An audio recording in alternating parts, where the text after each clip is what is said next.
says, "Yet I want your will to be done, not mine."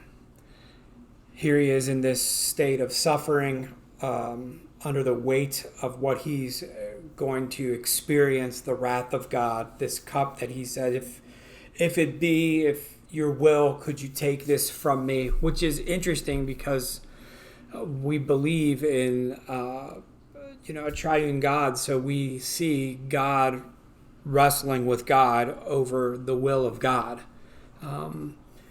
We know that this is what God required, because it's his will for the forgiveness of sins, was that blood would be shed. And Jesus was the final and perfect Passover lamb that would be sacrificed for the sins of all.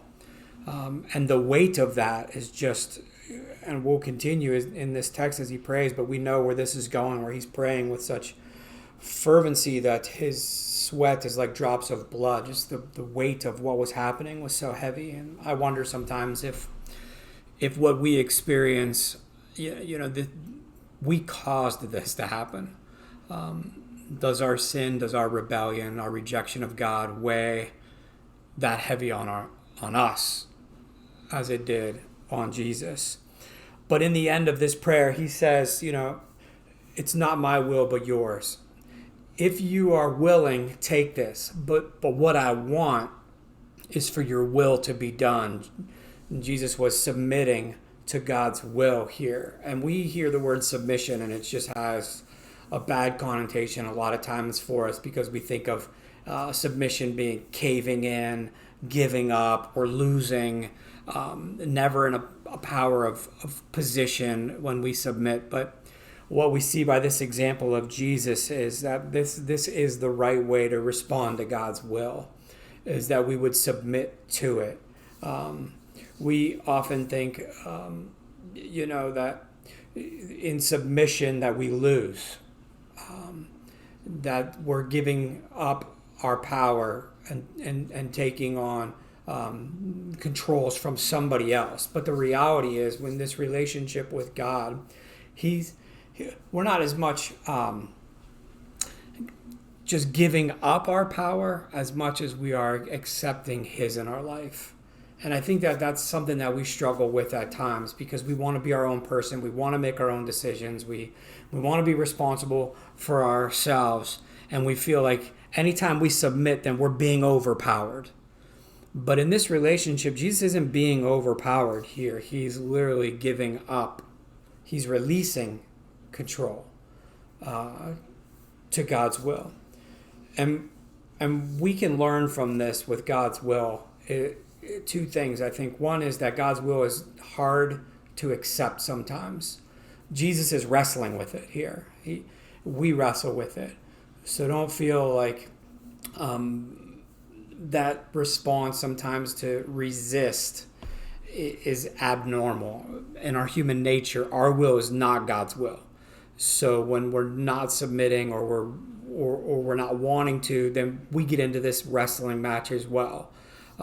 That God's will is difficult to accept sometimes. The other side of this is that, maybe not the other side, but just continuing down that path, is that God's will oftentimes leads us to suffering.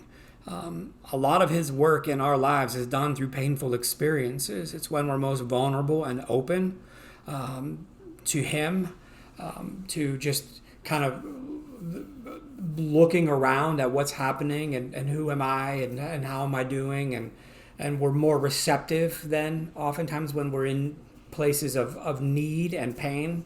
And Jesus is going to experience physical pain here in the coming hours from this, and he knows this. So he's wrestling with the will in just accepting it, knowing that accepting the will is going to lead to suffering.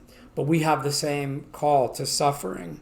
Let me read to you from Philippians chapter 2, and this kind of summarizes a little bit of what we see here. He says, though he was God, right, Jesus, he didn't think of equality with God as something to cling to, right? He took the subordinate position as the Son.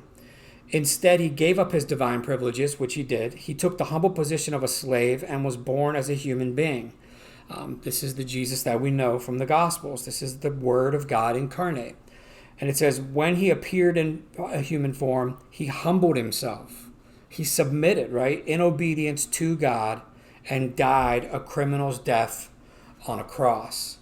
That was the will of God.